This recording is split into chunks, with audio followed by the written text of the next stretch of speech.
Hey folks, and welcome to Greg's Golf Shack. How much does wind really affect our golf game? And it's the off season, it's winter. Many of us are playing indoor golf, and I don't blame you, but a lot of us have 0 miles per hour set to the wind setting, because who likes to play in wind? Yet, if we really want to practice and understand how to play better out on the course, we should sometimes practice with some wind to see what kind of results we get. Now, I enjoy making these videos to help you play better golf. Why don't you click that subscribe button? Show me a little bit of support. I'm a certified instructor with the Canadian Golf Teachers Federation. I want to help you have more fun out on the course. Okay, wind. We hate it. In Newfoundland, we have no choice. Our average golf day in the middle of the summer is 20 gusting to 40 kilometer-hour winds.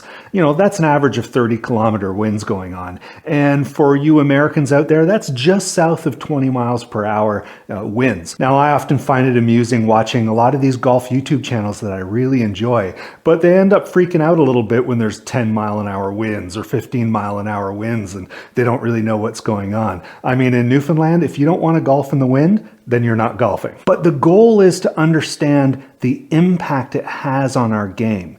And if you have the opportunity to play golf on a simulator, to practice, if you just go out to the driving range to see what kind of distances you hit with your shots, you should see what the influence of wind is if you can alter that setting. Because if our shots are missing 10 or 20 yards left or right, depending on the wind, or coming up really short or going long, we really kind of need to adjust for that out on the course. And it might be nice to have those general numbers in mind so we can apply them when we're out on the course and find ourselves in those scenarios. So I'm going to do a few little tests here just to demonstrate. Now, I'm not worried about my swing so much. The goal is to have a consistent swing. So I can try to get a stock pitching wedge, a 6-iron, a driver. I'm not going to try to kill the ball, just standard sort of easy play, and then set the wind settings to into the wind, downwind, wind blowing left, wind blowing right, and see what the results are and share them with you. And hopefully you'll find it informative and helpful. So let's get to it. So we'll start with a couple of baseline shots with a pitching wedge. Now, I took several of each shot and just took the one that was kind of the average. Here I just took 2 of them, kind of showed you. So 119 carry was the average. I wasn't necessarily swinging hard. I wanted something more repeatable. So we're trying to get consistent ball speed and consistent kind of strike pattern. So now we get into the wind, 15 to 20 miles per hour wind directly in. We notice ball speed is about the same, but we've got 92-yard carry.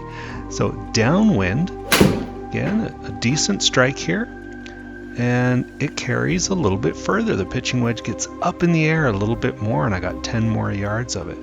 So right to left wind, we can see, again, it's straight down the line, and my path, the spin of the ball was center, so that's all wind pushing it out to the left there. And wind left or right, again, another good strike, no spin off the face, so it's a straight hit. And again, I'm 20 yards to the right. So we'll get a bit of a summary here. That into the wind, I lost 27 yards with that pitching wedge. Downwind, we gained 10 yards on average. Right to left and left to right, it's over 20 yards of push that we're missing. That's a fairway. So we'll get a stock 6-iron here. Again, I took a few, but this was average for the day. Again, just a repeatable swing. 164 carry. We'll see what we can get out of these. Into the wind, just like the pitching wedge. It's coming up significantly short. Again, a straight hit, very little spin. 114 ball speed, and we got 129 carry. So now we have a 6-iron downwind. Again, pretty good strike. I pushed it just a little bit, and we got, the ball speed is actually down, but I got more yardage, so 170 there. Right to left wind, we can see again a straight hit. I actually pushed it out to the right, and the ball is actually spinning to the right, and I still went 17 yards left of center. So again, a left to right wind. This one is pretty straight ball flight, and it went 28 yards to the right. So again, we've got some big differences here into the wind.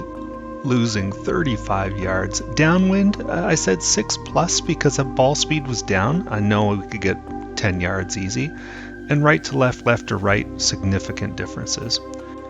Now for driver, I really swung easy just to try and get a repeatable swing because I've been getting a little bit of a draw. So that's no wind, 227 carry, a little bit of a draw strike, so that's not bad to start with. Into the wind, okay, I pulled it a little bit, but it was still pretty straight down the line.